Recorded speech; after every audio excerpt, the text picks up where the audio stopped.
Assalamualaikum warahmatullahi wabarakatuh. Pada video kali ini saya akan praktikum mengenai salah satu sifat koloid, yaitu efek Tyndall. Bahan-bahan yang kita perlukan dalam praktikum kali ini adalah kertas, 3 gelas air, garam, kopi, susu, sendok, HP atau senter. Pertama, kita campurkan garam dengan air.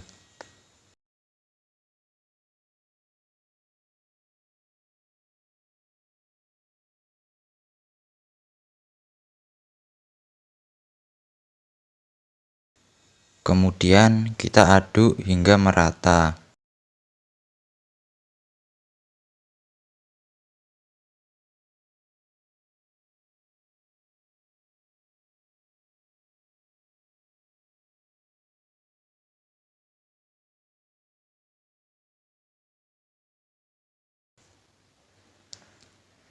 Yang kedua, kita campurkan kopi dengan air.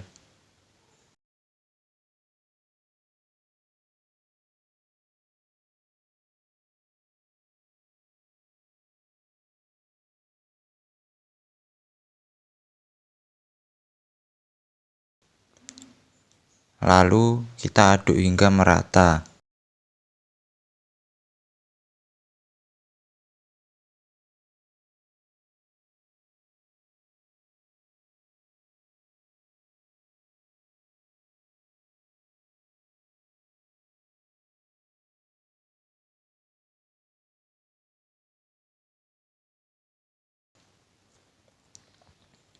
Dan yang terakhir, kita campurkan susu dengan air.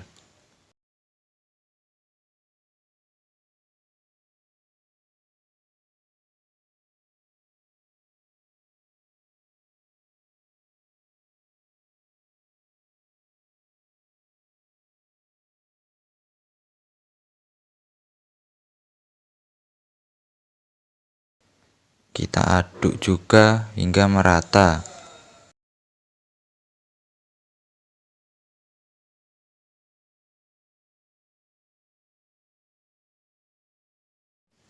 Larutan pertama yaitu larutan air dengan garam.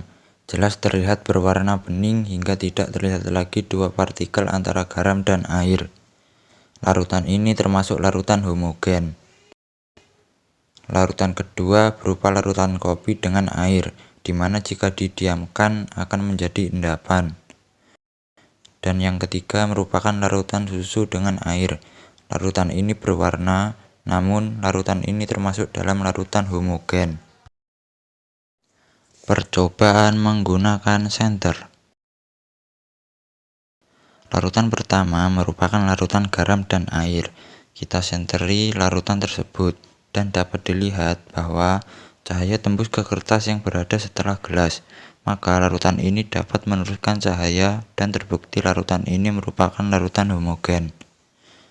Larutan yang kedua merupakan larutan kopi dan air. Saat kita senteri kopi, cahaya tidak tembus ke kertas, tetapi cahayanya berbendar dalam larutan. Maka larutan ini disebut dengan suspensi. Larutan terakhir adalah larutan susu dan air. Saat kita senteri, cahaya tidak tembus ke kertas, namun dipendarkan di dalam. Larutan ini merupakan salah satu ciri-ciri dari koloid, maka larutan susu merupakan koloid. Kesimpulan, efek Tyndall merupakan efek di mana kita memberikan cahaya pada suatu larutan. Terlihat dari percobaan bahwa gelas pertama termasuk larutan, karena larutan pada gelas pertama dapat meneruskan cahaya, dan dua partikel antara garam dan air tidak dapat dilihat. Larutan pada gelas kedua termasuk suspensi, karena larutan pada gelas kedua tidak dapat meneruskan cahaya, dan dua partikel antara kopi dengan air masih bisa terlihat dengan jelas. Larutan pada gelas ketiga termasuk koloid, karena larutan pada gelas ketiga tidak dapat meneruskan cahaya, dan dua partikel antara susu dengan air tidak dapat terlihat.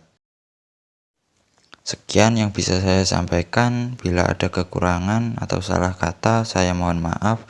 Wassalamualaikum warahmatullahi wabarakatuh.